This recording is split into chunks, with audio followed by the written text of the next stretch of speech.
pois imos contar un conto moi especial. Non sabemos de que trata, mais pronto se saberá. Pois imos contar un conto moi especial. Non sabemos de que trata, mais pronto se saberá.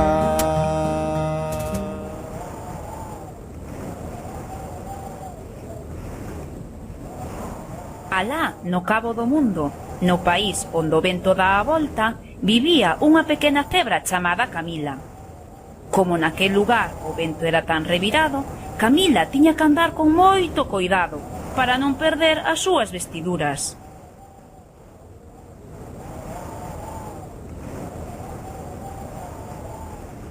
A súa nai dicíalle sempre que non saíse da casa sen o cueire e os tirantes, pero Camila cada día era máis grande e os tirantes e o cueiro xa empezaban a incomodala.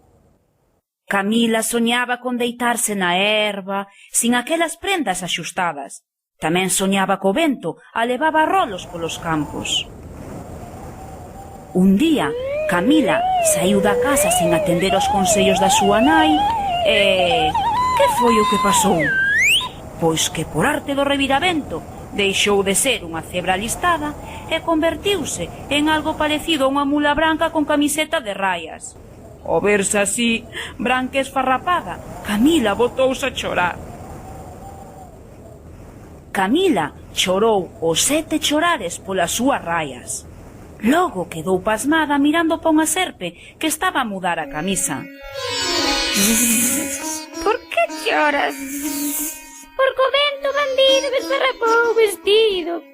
Se chégate un pouco, dereiche un anel para que apoyes nunha pata.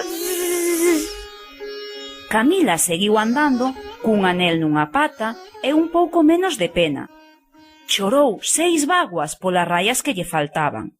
Logo quedou pasmada mirando para un caracol que tiña os cornos ao sol.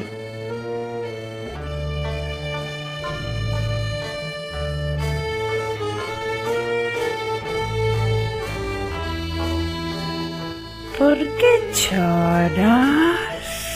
Porque o vento bandido me esfarrapou o vestido. Achégate un pouquiño, subirei no teu bandullo e fareiche ao redor unha listiña de prata que che irá que nin pintada.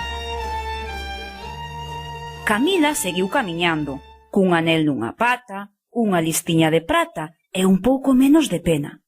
Como estaba preocupada, viñéronlle as ganas de chorar e botou outras 5 bágoas. Logo, quedou pasmada contando as cores do arco da vella.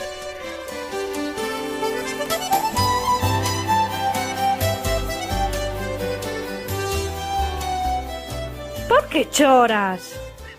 Porque o vento bandido me esfarrapou o vestido. Ai. Ven, achégate un pouco. Botareiche un remendo azul, fresquiño como unha seda de primavera.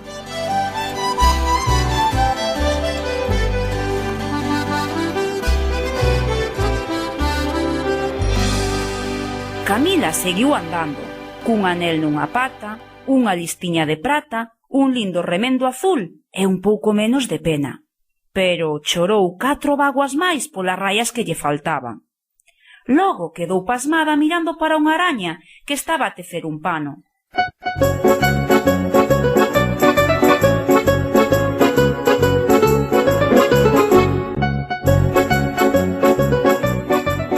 Por que choras? Porque o vento bandido me esfarrapou o vestido. Ai. Achégate un pouco. Tecereiche unha arañeira de tul e o teu traxe será máis elegante.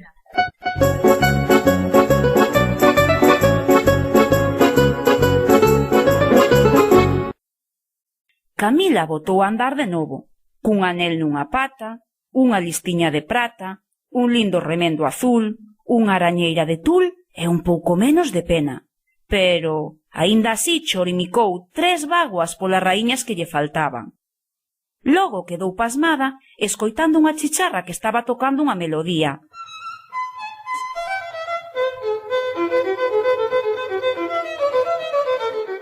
Por que choras? Porque o vento bandido me esfarrapou o vestido. Achégate un pouco, dareiche unha corda do meu violín e terás un aire musical. Camila seguiu andando, cun anel nunha pata, unha listiña de prata, un lindo remendo azul, unha arañeira de tul, unha corda de violín e un pouquichiño de pena. Case chegando a casa, chorou 2 vaguas polas raias que lle faltaban. Logo quedou pasmada mirando para unha oca que coxeaba dun pé porque lle mancaba un botín.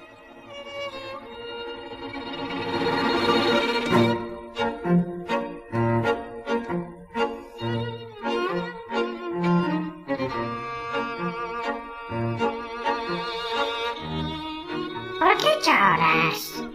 Porque o vento bandido me esbarrapou o vestido. Achégate un pouco. Atareiche no lombo unha molló de botín e iremos as dúas moito mellor. A oca marchou feliz descalza do pé que tiña machucado. Camila xa levaba andando moito camiño, cando por fin chegou á súa casa, cun anel nunha pata, unha listiña de prata, un lindo remendo azul, unha arañeira de tul, unha corda de violín, unha malló de botín e un case nada de pena. A nai Cebra estaba sentada na porta. Cando Camila se chegou a ela, aínda tiña unha vago esvarando polo olliño. Onde te metiches, Camila, que non te atopaba? É que o vento... A nai de Camila fixo como a que non a escoitara, porque tiña ganas de dicirlle algo moi importante. Escoita, Camila, xa estás moi grande, así que vai sendo tempo de esquecer os tirantes e o cueiro. O decatarse da bagulla que lle esvaraba dun ollo, a nai consolouna. Non chores, fíxenche das miñas crinas unha fita moi longa para adornar a túa melena. Camila, que xa medrara case unha cuarta, púxose nas puntas dos pezuños e deulle a súa nai un abrazo grande, grande, sen cueiro nin tirantes. Estirouse toda para lucirse mellor e para que a súa nai a vise ben, cun anel nunha pata, unha listiña de prata, un lindo remendo azul, unha arañeira de tul, unha corda de violín, unha malló de botín, unha fita na melena e sen nadiña de pena. E colorín colorado, este conto está rematado.